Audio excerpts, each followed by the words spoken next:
Welcome to 2023. In the next few days, Panasonic will apparently be announcing the S5 Mark II, and that's very exciting. It's supposed to have phase detect autofocus and supposedly will be coming in at a higher price point because of that. That's likely because the phase detect part of the sensor is licensed from Sony, and I imagine it's a fairly substantial fee that they pay for that feature, and so it's expected to come in at a higher price point than the S5. The S5 at the moment in the UK, you can get in a fantastic kit for about £1,500 with a 20 to 60 lens and a 50mm lens, and this has been going on for a while. I got this kit back about 6 months ago, and so with the new model coming out and supposedly the improved autofocus and a few other features as well, is it worth buying this Mark I model? Is it actually a bargain?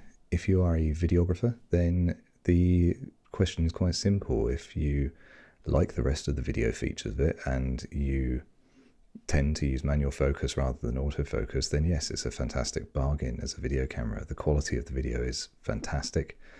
There are some downsides, such as a crop factor when shooting 50 or 60p, but that's not uncommon in competitor cameras as well, and it comes in at an excellent price point. There's a lot of lenses coming out for the L-mount system, a lot of very nice lenses, and it's very adaptable and very good.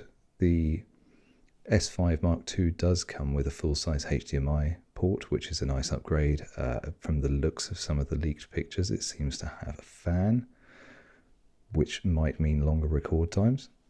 That would be interesting, but at a lower price point, the S5 Mark I is a very, very capable video camera. If you're a photographer, then it's a little bit more nuanced. If you are using single shot autofocus, it's fine. It has the same disadvantages of any autofocus system in that sometimes it just doesn't focus on what you want. But when you're using single shot, it doesn't really matter. You just refocus, and it's whatever. That's just kind of how photography is. And the other photo features are very pleasant, and it's a very nice camera to use. I used it when traveling over my OM1. I preferred it. It's a bigger camera, it's a bigger lens, but the shooting experience is very pleasing, and the menus are very easy and straightforward to use. The control system is logical. The ergonomics are nice. For me, I have long but thin hands.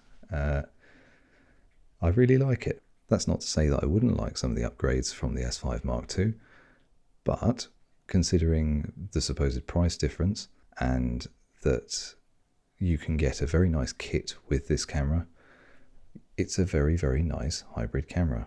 Where it does fall down is when you need continuous autofocus. The S5 is clearly not targeted towards action photography, and its burst rate and buffer size and autofocus performance reflect that. Where it is targeted is at video, and so problematic autofocus there is an issue. And it's not that the autofocus doesn't work, because in many situations it does work, but what it is unreliable. But there are some steps you can take to remedy the autofocus or to offset some of its deficiencies. And I'm not going to say that this perfects it. It clearly doesn't, because they're replacing the autofocus system with phase detect in the next iteration. But what it can do is improve it to the point where it's much more usable. So here are my tips to improve the S5 Mark I's autofocus on the eve of the release of the S5 Mark II, which fixes the problems with the S5's autofocus. Using 50 or 60p modes greatly improves the autofocus performance of this camera. I don't understand quite why that is.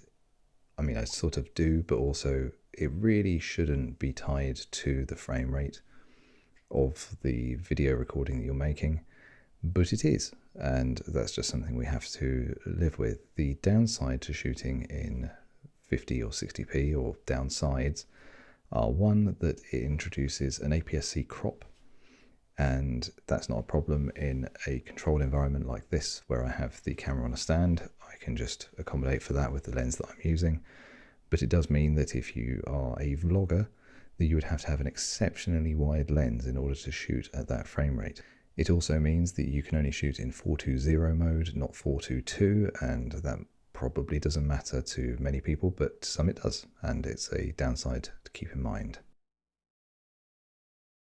Another way in which you can improve the autofocus of the S5 is to increase the depth of field, and this again is not always applicable. You can't always just choose to do that, such as in dark scenes where you need a wider aperture, but it does mean that the camera has to work less hard to keep you in focus as you move, and it vastly reduces the pulsing of the out of focus elements in the corner of the frame. When they are less out of focus, it's less obvious when they're moving in and out of focus. That's caused by the depth by defocus system of the Lumix cameras, where it uses slight defocusing to gauge the direction of travel of the subject. This is something not needed with a phase detect autofocus system, so hopefully it's gone entirely in the Mark II camera, but it's something to keep in mind with this, and a deeper depth of field does aid this. I use the One Area Plus autofocus mode, which is the one that allows you to hold up objects in front of the camera and have it swap the autofocus to the object you're holding up, and then return to the person or the animal in the frame, which is very nice, and it works quite well, but it only works as well as the contrast system does. And in this situation, in a controlled environment, that's okay, but in low contrast scenes, it's no better than any other autofocus mode. I do use the person detection mode when I'm doing pieces to camera from a greater distance, and I find that the contrast system is adequate at detecting where a person is in the frame. The depth of field is usually deeper anyway, and I find it quite effective in that regard, so I use that mode a lot for those sorts of scenes, but otherwise I use the One Area Plus mode, and I find that to be the most reliable, particularly because if the object detection fails, although that is rare, I find it much more reliable than the contrast system. It will default to the thing in the center of the frame, and that is probably you. The major issue with a contrast-based autofocus system is that it doesn't work in low contrast environments. That's fairly obvious, I guess, but it is something to note, and unfortunately I tend to do a lot of video shooting early in the morning when the light is low and contrast is poor. I'm a fairly pale person against a pale sky with very soft light. The autofocus system does struggle to find the contrast. So to remedy this, and as you can see in this office, the solution is light. By adding more light, you can effectively compensate for the autofocus system's failings. There are some downsides to this, such as reflections in my glasses, which you can't really get around even with a polarizing filter on it, and generally looking like a bit of an idiot having a giant light strapped to your camera walking around at 5 AM. But it does help, it's something to keep in mind, and it might be useful. In a lot of situations, I find the autofocus on this camera performs kind of fine. The situation in which I have the most problems is when I am vlogging, holding the camera out in front of me. And in those situations, you can swap to manual focus. You can toggle manual focus quite easily on the lens with your thumb if you're holding the camera in that way. And if you change your aperture to get a deeper depth of field, you can accommodate for the slight movements of your hand when it's held out away from you when you are walking.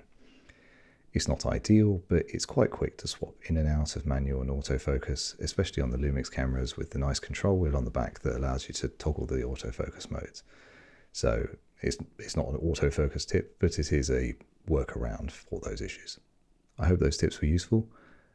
If you already own an S5 and you've owned it for any length of time, I'm sure you already know everything that I've mentioned in this, because everybody's working around the problems that they've encountered with this camera. So I doubt there's anything new there, but if you are considering buying this camera, then I hope this has been of use. Personally, I won't be buying the S5 Mark II yet, because the upgrade isn't big enough for me because I've already worked around some of these issues, and especially in a controlled environment like this, there isn't really a huge upgrade for me. It would more be for other uses, so a camera that I would use every day. But in that regard, I personally am going to be waiting for the S1 replacement model, whenever that might appear. I would presume possibly at the end of 2023. If that should include better burst rates as well, then I would seriously consider looking at it for wildlife photography, because I really, really love using Panasonic Lumix cameras. I think the S5 is a fantastic camera with a slightly dodgy autofocus system, but everything else about it is so good that that's something that doesn't ruin the camera for me. I still love taking photos and video with the Panasonic S5. Thanks for watching. See you next time.